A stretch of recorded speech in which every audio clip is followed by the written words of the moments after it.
Senhor Presidente da República, Jair Bolsonaro, senhor Vice-Presidente da República, Milton Mourão, senhores ministros, senhores senadores, senhores deputados, senhores comandantes de força, senhores embaixadores, senhor secretário-geral, senhora diretora do Instituto Rio Branco, senhora Paraninfa, senhores chefes da casa, demais autoridades, colegas, amigos, caros formandos. Senhor presidente, ministros, autoridades, queria dizer que, em primeiro lugar, fico extremamente grato em nome de todos aqui por honrarem com sua presença esta casa e todos os diplomatas brasileiros, neste dia em que a nossa casa, em que a nossa carreira celebra sua continuidade e, principalmente, sua renovação, com a formatura da turma Aracê de Carvalho Guimarães Rosa. Neste momento, lutamos justamente pela renovação do Brasil. Muito obrigado, senhor presidente, por nos admitir, a nós, diplomatas, sob seu comando, nessa luta. Nenhum presidente da República, no período de quase 3 décadas em que tenho tido a felicidade de trabalhar no serviço exterior, nenhum valorizou mais o papel do Itamaraty do que o senhor. Nenhum teve uma visão mais clara do que a sua sobre o papel da política externa executada pelo Itamaraty em um projeto de grande transformação nacional.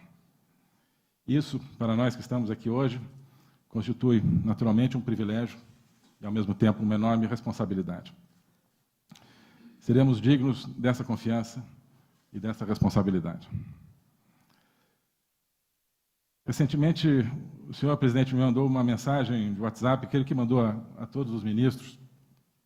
E, aliás, é interessante porque a oradora da turma mencionava que a turma do Instituto Rio Branco, que agora se forma, se tornou uma família, né?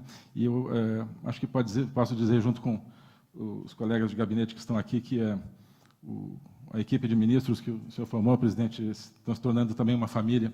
E temos, inclusive, o privilégio de trocar, muitas vezes, comentários no WhatsApp. Isso acaba sendo também uma das grandes novidades, eu acho, inovações do seu governo e que enfatiza e reforça esse sentimento de responsabilidade conjunta. Mas eu dizia que o senhor mandou uma mensagem aos ministros dizendo: enquanto não faltar água do mar, não deixaremos de lutar. E fique certo, presidente, de que esse é o sentimento que nos anima. Certamente, esse é o sentimento que me anima e que eu gostaria de transmitir aqui a essa turma que agora se forma.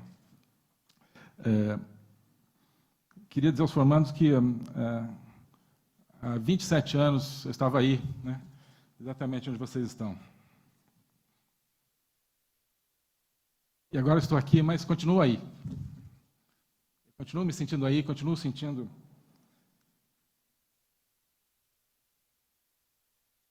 o mesmo entusiasmo, a mesma perplexidade no sentido positivo de repente, estar no meio de uma entidade, de uma instituição que tem a história que tem e que tem o futuro que tem. É uma sensação que eu peço que vocês, e tenho certeza que vocês não perderão e que vai animá-los ao longo da vida. Gostaria de dizer também o seguinte: os diplomatas brasileiros devem servir ao Itamaraty, mas devem, sobretudo, servir ao Brasil. Nunca podemos perder de vista esse horizonte último. O Itamaraty é um extraordinário instrumento da pátria e somente florescerá se a pátria florescer.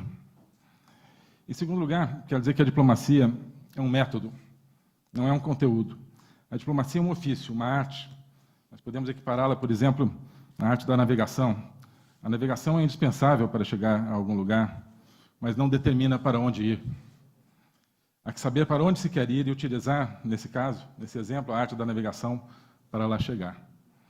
Do mesmo modo, colocados diante dos desafios da realidade, dos desafios de posicionar o Brasil no mundo da maneira que melhor corresponda ao nosso projeto de transformação, e perguntados sobre o que queremos, não podemos responder: queremos diplomacia. Diplomacia não desenha um rumo, diplomacia não proporciona um objetivo. Precisamos formular a noção dos objetivos e para eles apontar. Isso significa, antes de mais nada, pensar. Assim, o terceiro apelo que eu lhes faço é que não deixem de pensar, que não terceirizem o seu pensamento aos meios de comunicação, nem a ninguém, que, diante de cada situação, não puxem aquela ficha básica previamente gerada pelo discurso dominante. Não tenham medo de correlacionar fatos. Hoje nós vivemos num círculo fechado, onde parece que qualquer tentativa de correlacionar fatos é imediatamente chamada de teoria da conspiração. Rompam esse círculo. Há vários anos, há uns 15 anos, eu escrevi uma pequena obra de ficção. Não sei se vou publicar um dia, mas vou fazer aqui um pequeno trailer. Se passa em um mundo do futuro que é dominado por uma casta de controladores do discurso, chamados os tautólogos. Os tautólogos, evidentemente, praticam a tautologia, e sua função é evitar qualquer expressão do pensamento que procure dizer algo além do único sentido aprovado.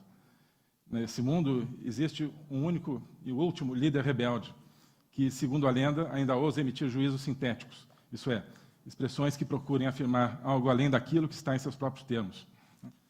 Como seria, por exemplo, esta frase de Guimarães Rosa, que eu gosto muito. Tudo é a ponta de um mistério, inclusive os fatos. Naquele mundo dos tautólogos, não se poderia dizer isso, nem se poderia dizer praticamente nada.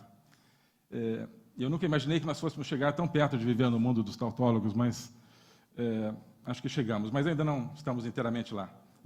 Então, eu faço um apelo a vocês, formandos, que não se assujeitem aos tautólogos. Não deixem de sentir também. Entre aquilo que apaga o seu coração e aquilo que o acende, eu sugiro que optem por essa segunda via. Política externa não é lugar para sentimentos? Isso é o que dizem os tautólogos. E acrescento aqui também algo que acabo de ouvir da oradora da turma. Não nos percamos em medos nem hesitações. Outro dia, senhor presidente, o senhor nos dizia também a alguns ministros e outros funcionários que o acompanhávamos na ocasião. Nós temos uma oportunidade única de mudar o Brasil. E eu tomei essas palavras não somente como uma pertinente avaliação do quadro político, mas como um chamamento, como o toque de um clarim, como uma missão. E eu conclamo aqui todos dessa casa a participarem dessa missão como um compromisso existencial profundo. Mudar o Brasil, transformar o Brasil na grande nação que nós somos chamados a ser. O Brasil escuta hoje esse clarim que o conclama a um grande destino histórico. E o que nós faremos diante desse chamado? O que nós diremos quando nossos netos nos perguntarem: o que você estava fazendo em 2019? Quando tiveram a oportunidade de mudar o Brasil? O que vocês estavam fazendo em 2019, quando esse Brasil, em transformação, teve a oportunidade de contribuir para transformar o mundo? Estamos trabalhando. Aqui no Itamaraty, estamos trabalhando pelo crescimento econômico, pela capacitação tecnológica, pela segurança, pela democracia, pela soberania nacional, pela dignidade humana e pelos valores fundamentais do povo brasileiro. Esse é o nosso horizonte. Todas as ações que viemos tomando nestes últimos meses apontam de maneira coerente no sentido dessas prioridades. Já estamos avançando em todas elas. Fechamos acordos com grandes economias e grandes centros tecnológicos do mundo e estamos a ponto de fechar outros. Recuperamos o processo de integração regional, reavivamos parcerias essenciais para o reforço de nossas defesas e de nossa capacidade de enfrentar o crime. Ajudamos de maneira decisiva a criar uma marcha irreversível rumo à democracia na Venezuela e em toda a nossa região. Defendemos o direito à vida nas Nações Unidas, promovemos a liberdade econômica ao engajar-nos, por exemplo, no processo de reformas da OMC, levantamos a voz pela liberdade religiosa e pela liberdade de expressão. Nossos interesses unidos aos nossos ideais. Somente assim seremos alguém no mundo. E eu gostaria de deter-me um pouco, por um momento, em um tema específico, o tema da Venezuela. O mundo todo tem hoje os olhos postos na Venezuela, porque ali se dá um combate entre a democracia e a opressão, entre a verdade e o cinismo. O ressurgimento da Venezuela, em torno de uma esperança de democracia, configurada pelo seu presidente encarregado, se deve fundamentalmente a um esforço diplomático e democrático, mas a um esforço diplomático dos países democráticos das Américas, reunidos no Grupo de Lima. E o Brasil participou e participa intensamente desse esforço, decisivamente, desde os primeiros dias deste governo. Este governo se identificou com a causa da democracia e da verdade na Venezuela. Isso está claríssimo. E é muito triste ver pessoas no Brasil torcendo pela tirania e pelo cinismo, apenas para ver este governo se dar mal. A absoluta falta de ideais diante do tema da Venezuela, às vezes é algo que me espanta, por parte da imprensa e de comentaristas, sobretudo. Mas não há de ser nada. Esta nossa política externa, isso eu garanto, não recua diante do primeiro obstáculo, nem da primeira crítica, nem da segunda, nem da terceira, nem da milionésima. Porque nos move a convicção muito simples e profunda que estamos fazendo o que é certo. Porque nos move a esperança dos brasileiros e dos nossos vizinhos. Ainda ontem eu escutava de uma ativista pró-democracia de um país sul-americano a seguinte frase: o governo Bolsonaro é a grande esperança da democracia em toda a América do Sul. Estamos rezando todos os dias pelo seu presidente.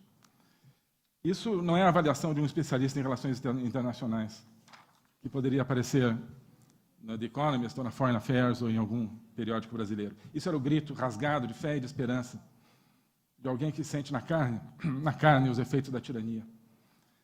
De alguém que anseia pela liberdade, não como um modelo teórico em um seminário de sociologia, mas a liberdade com o pão da vida. Estamos construindo a nossa política externa a partir desse compromisso com a democracia em nossa região, desse compromisso com a liberdade.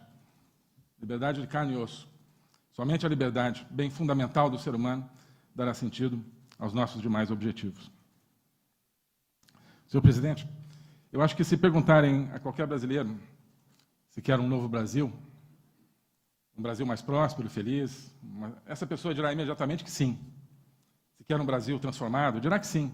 Se quer um Brasil diferente do que era nos últimos anos e décadas, exclamará sem pestanejar que sim.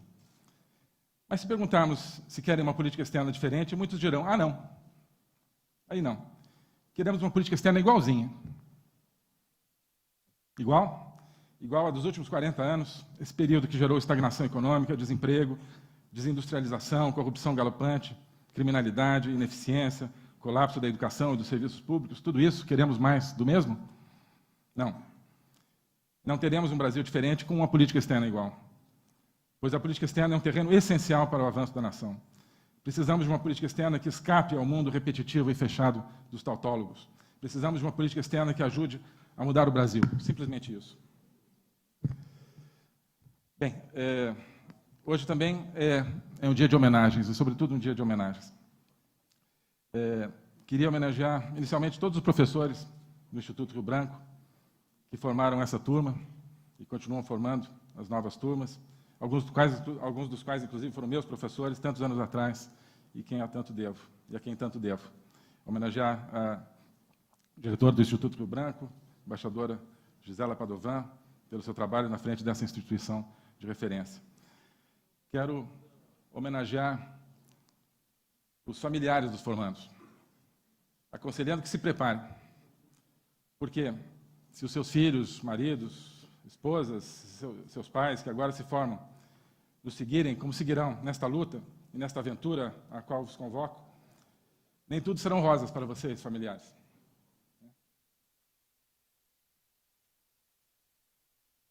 Vocês sofrerão ao lado deles.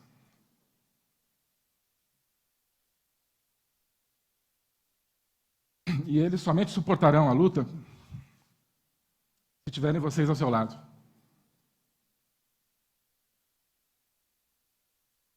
Como eu tenho o privilégio de ter ao meu lado a minha família, especialmente minha mulher, Maria Eduarda, aqui presente.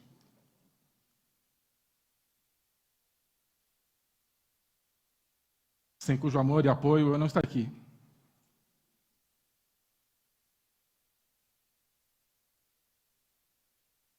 E não teria forças para a imensa tarefa que o senhor me atribuiu, senhor presidente. Quero homenagear a Paraninfa, embaixadora Eugênia Bartelmes, com seu espírito de dedicação, sua grande capacidade de trabalho, seu patriotismo e sua integridade, qualidades que bem conheço e admiro, desde que convivemos em turmas contíguas no Instituto Rio Branco. E quero homenagear e enaltecer a figura da patrona da turma, Aracide Carvalho Guimarães Rosa, pessoa de extraordinária coragem e princípios, que salvou inúmeros judeus durante a Segunda Guerra Mundial. é uma belíssima escolha de patrona, realmente. Mostra a consciência dessa turma de que a diplomacia não significa ficar em cima do muro. Diplomacia não significa ficar assistindo aos grandes embates da humanidade, esperando para ver quem ganha e aí aderir ao vencedor. Diplomacia precisa ter sangue nas veias. E, com Aracy, quero homenagear todos os combatentes da liberdade e todos os que sofrem perseguição na Venezuela e em todos os lugares do mundo.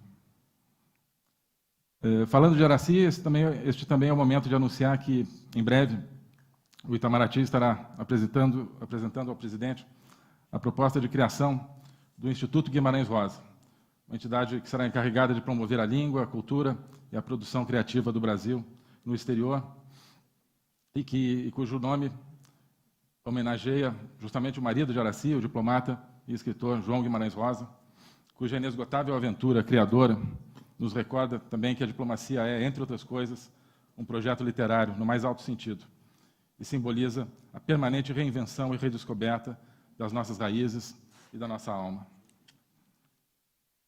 E eu gostaria de encerrar, se me permitem, citando o Evangelho, quando diz: a pedra que os construtores rejeitaram, essa pedra tornou-se a pedra angular do edifício.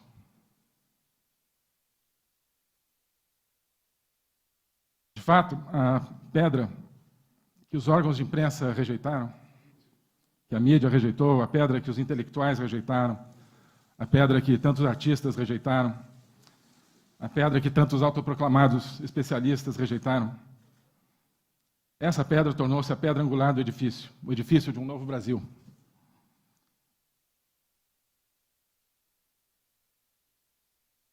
Esse raio vívido de amor e de esperança que a terra desce.